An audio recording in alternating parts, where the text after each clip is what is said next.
सभी को जैमसी की आत्मिक बुद्धि यूट्यूब चैनल पे आप सभी का स्वागत है। सो प्रेमियों, जैसा कि हमने पिछली वीडियो में बात कर रहे थे कि बपतिस्मा लेना क्यों जरूरी है। जेकर बिना बपतिस्मा ले कोई भी स्वर्ग राज में प्रवेश नहीं कर सकता, तो जो पुराने नियम में जो नबी थे उन्होंने बपतिस्मा नहीं लिया था, तो वह मरने के बाद कहाँ गए। सो जिसके बारे में हम इस वीडियो में बात करेंगे। तो प्रेमियों, जेकर आपने वो पिछली वीडियो नहीं देखी तो मैं उसका लिंक डिस्क्रिप्शन में डाल दूंगा। आप उसका लिंक देखकर वीडियो को जरूर देखें ताकि जो आज का वचन है वो आपको अच्छे तरीके से समझ आ सके। सो प्रेमियों, जेकर आप इस चैनल पर नए हैं तो इस चैनल को सब्सक्राइब कर लीजिए और बेल आइकन को दबा लीजिए ताकि जो नई अपडेट है वो आपको मिलती रहे। सो प्रेमियों, आओ अब हम इस वीडियो को शुरू करेंगे। सो प्रेमियों, मैं आपको बताना चाहता हूँ कि बाइबल हमें 3 स्वर्ग के बारे में बताती है। पहला स्वर्ग आकाश, तारे, चंद्रमा, और दूसरा जो धरती के भीतर है, तीसरा जहाँ पर परमेश्वर आप विराजमान है।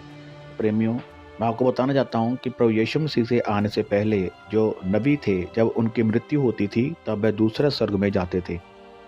जैसा कि लुक्का 16 जब हम उसकी 19 से 31 आयत तक पढ़ते हैं, चने आप पूरा पढ़ सकते हैं। मैं इस वचन को पूरा नहीं पढ़ूंगा क्योंकि ये वीडियो बहुत लंबी हो जाएगी।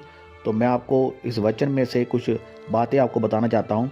मैं आपको बताना चाहता हूँ कि जो धनी व्यक्ति था और जो लाजर था उसकी ड्योढ़ी के बाहर पड़ा रहता था, और लाजर के बदन के ऊपर जख्म थे और कुत्ते उसके जख्म को चाटते थे, और जो धनी व्यक्ति था उसकी मेज से जो रोटी के टुकड़े गिरते थे उससे लाजर था वह अपने पेट भरता था। लुक्का 16 उसकी जब हम 22 आयत को पढ़ते, वहाँ पर लिखा कि ऐसा हुआ कि वह कंगाल मर गया और स्वर्गदूत ने उसे लेकर अब्राहम की गोद में पहुंचाया। वह धनवान भी मरा और गाड़ा गया, और अंधलोक में उन्हें पीड़ा में पड़े हुए अपनी आंखें उठाई और दूर से अब्राहम की गोद में लाजर को देखा। तो मैं आपको बताना चाहता हूँ, ये जो अब्राहम की गोद है ये वही दूसरा स्वर्ग है जो अंधलोक में है। जो पहले नबी थे, जो यीशु मसीह से पहले थे, जब वो मरते थे तो वह दूसरे स्वर्ग में जाते थे। सो प्रेमियों, जो तीसरा स्वर्ग था जहाँ पर परमेश्वर आप विराजमान है, इसके बारे में प्रेरितों के काम 7 उसकी 55 से जब 56 आयत को पढ़ते हैं, वहाँ पर लिखा हुआ है कि परंतु उसने पवित्र आत्मा से परिपूर्ण होकर स्वर्ग की ओर देखा और परमेश्वर की महिमा को और यीशु को परमेश्वर की दाहिने ओर खड़ा हुआ देखकर कहा, देखो मैं स्वर्ग को खुला हुआ और मनुष्य के पुत्र को परमेश्वर की दाहिने ओर खड़ा हुआ देखता हूँ। प्रेमियों, इस वचन में तीसरे स्वर्ग की बात की जा रही है जहाँ पर परमेश्वर आप विराजमान है। इसके बारे में प्रभु यीशु मसीह ने लुक्का 7 उसकी 33 और 34 आयत में भी कहा है। जब हम लुक्का 7 उसकी जब हम 33 आयत को पढ़ते हैं तो वहाँ पर लिखा है कि इस पर यीशु ने कहा, मैं थोड़ी देर तक और तुम्हारे साथ हूँ, तब अपने भेजने वाले के पास चला जाऊँगा। तुम मुझे ढूंढोगे परंतु नहीं पाओगे, और जहाँ मैं हूँ वहाँ तुम नहीं आ सकते। तो मैं आपको बताना चाहता हूँ कि यीशु मसीह इस वचन में कहते हैं कि जहाँ पर मैं हूँ और जहाँ पर मैं जाने वाला हूँ वहाँ पर तुम नहीं आ सकते।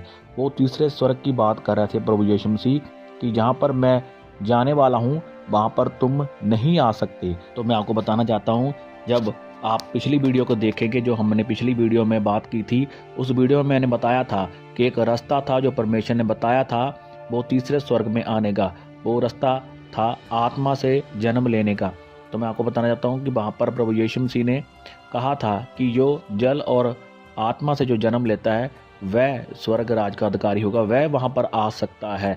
तो मैं आपको बताना चाहता हूँ इसके बारे में। जब हम आगे पढ़ते हैं यूहन्ना 14 उसकी 2 से जब हम 3 आयत को पढ़ते हैं तो वहाँ पर लिखा है कि मेरे पिता के घर में बहुत से रहने के स्थान हैं, यदि ना होते तो मैं तुमसे ये कहता कि मैं तुम्हारे लिए जगह तैयार करने जा रहा हूँ, और यदि मैं जाकर तुम्हारे लिए जगह तैयार करूँ तो फिर आकर तुम्हें अपने यहाँ ले जाऊँगा।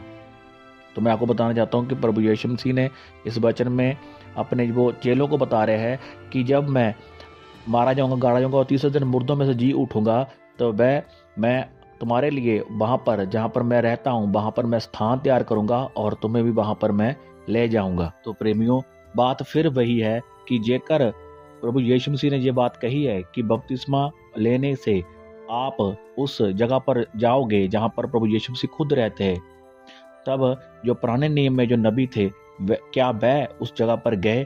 तो जिसके बारे में हम आगे बात करेंगे। प्रेमियों, जब हम यूहन्ना 20 उसकी जब हम 17 आयत को पढ़ते हैं तो मैं आपको बताना चाहता हूँ कि ये वह समय था जब प्रभु यीशु मसीह मारे गए, गाड़े गए, और तीसरे दिन जब वो मुर्दों में से जी उठे तब क्या होता है कि जब मरियम प्रभु यीशु मसीह के पास जब जाती है, जब वो देखती है परमेश्वर को, तब प्रभु यीशु मसीह मरियम को क्या कहते हैं, जब उसके बारे में यूहन्ना 20 उसकी 17 आयत में लिखा है कि यीशु ने उससे कहा, मुझे मत छू, क्योंकि मैं अब तक पिता के पास ऊपर नहीं गया, परंतु मेरे भाइयों के पास जाकर उन्हें कह दे कि मैं अपने पिता और तुम्हारे पिता और अपने परमेश्वर और तुम्हारे परमेश्वर के पास ऊपर जाता हूँ। सो प्रेमियों, आप इस जब वचन को पढ़ते हैं तो इस वचन में ये बात सोचने वाली है, जेकर प्रभु यीशु मसीह परमेश्वर के पास ऊपर नहीं गए थे तब वह 3 दिन तक कहाँ थे। तो मैं आपको बताना चाहता हूँ इस वचन की जो डीपली जो बात है उसको मैं आपको बताना चाहता हूँ कि जब हम लुका 9 उसके 28 से 31 आयत तक पढ़ते हैं, वहाँ पर लिखा है कि इन बातों के 8 दिन बाद वह पतरस, यूहन्ना और याकूब को साथ लेकर प्रार्थना करने के लिए पहाड़ पर गया। जब वह प्रार्थना कर ही रहा था तो उसके चेहरे का रूप बदल गया और उसका वस्त्र श्रेष्ठ होकर चमकने लगा, और देखो मूसा और एलिया ये 2 पुरुष उसके साथ बात कर रहे थे। यह महिमा सहित दिखाई दिया और उसके मरने की चर्चा कर रहे थे जो यरूशलेम में होने वाला है। तो प्रेमियों, मैं आपको बताना चाहता हूँ कि प्रभु यीशु मसीह वह 3 दिन अंधलोक में, जहाँ पर जो दूसरा स्वर्ग है वो वहाँ पर थे, जिसके बारे में पहले से ही जो है बात हो चुकी थी, जिसके बारे में जब हम लुका 9 और उसकी 30 आयत को पढ़ते हैं तो वहाँ पर लिखा है कि मूसा और एलिया प्रभु यीशु मसीह के बारे में बात कर रहे थे। और वो क्या बात कर रहे थे, जिसके बारे में जब हम 31 आयत को पढ़ते हैं तो वहाँ पर लिखा है कि ये महिमा से दिखाई दिया और उसके मरने की चर्चा कर रहे थे जो यरूशलेम में होने वाला था। तो मैं आपको बताना चाहता हूँ कि वह पहले से ही बात कर रहे थे कि प्रभु यीशु मसीह जब मारे जाएंगे, गाड़े जाएंगे और तीसरे दिन मुर्दों से जी उठेंगे, प्रभु यीशु मसीह वह दूसरे स्वर्ग में आएंगे और उनके लिए भी वो स्थान बनाएंगे स्वर्ग में, जहाँ पर वो खुद विराजमान है, और उन्हें भी वह वहाँ पर ले जाएंगे।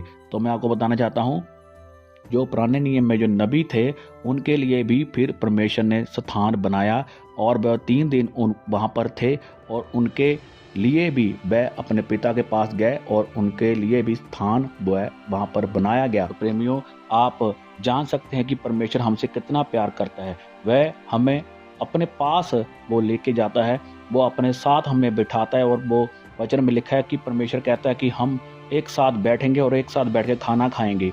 तो मैं आपको बताना चाहता हूँ कि प्रभु यीशु मसीह हमें कितना प्यार करता है कि यहाँ पर वह खुद है, वो अपने साथ हमें बिठाएगा।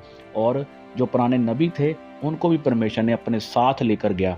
तो मैं आपको बताना चाहता हूँ अब हमें स्वर्ग जाने के लिए, अब हमें परमेश्वर के राज में प्रवेश होने के लिए हमें बपतिस्मा लेना बहुत ज़रूरी है, क्योंकि बिना वचन पूरा करे, बिना बपतिस्मा लिए हम स्वर्ग राज में प्रवेश नहीं कर सकते। सो प्रेमियों, आई होप ये वचन आपको अच्छा लगा होगा। जेकर ये वीडियो आपको अच्छी लगी तो इस वीडियो को लाइक जरूर करना और अपने दोस्तों के साथ इस वीडियो को शेयर जरूर करना, और परमेश्वर इस वचन के द्वारा आपको बहुत सारी आशीष दे। सभी को जय मसीह की।